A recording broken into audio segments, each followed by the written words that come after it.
তুলসীর বৈজ্ঞানিক নাম অসিমম সংকটম। তুলসী হোলি বেসিল নামেও আমরা অনেকেই জানি।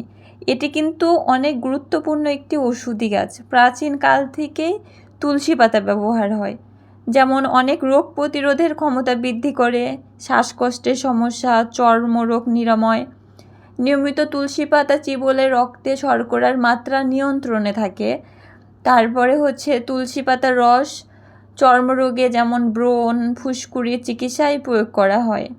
তুলসী পাতার চা খেলে শরীরের ক্লান্তি দূর হয় এবং মন সতেজ থাকে, ফুরফুরে থাকে।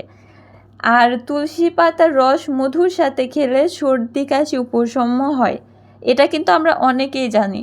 আমাদের ছোটোবেলায় যখন সর্দি কাশি হইতো তখন আমার মা ঠাকুমা এটা খাইয়ে দিত, আর অনেকটাই ভালো লাগতো। যদিও আমরা খাইতে চাইতাম না, কিন্তু উপকার কিন্তু ঠিকই হইতো।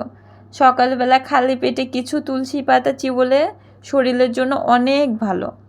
তো আমরা চেষ্টা করব যে বাড়িতে একটা গাছ লাগানোর, তুলসী গাছ। তুলসী গাছের এই যে ফুল থেকে যে বিচিগুলো হয় সেইগুলো যদি আমরা একটু ডলে দেখি, ওর মধ্যে কালো ছিটিয়ে দিলে অনেক গাছ হবে।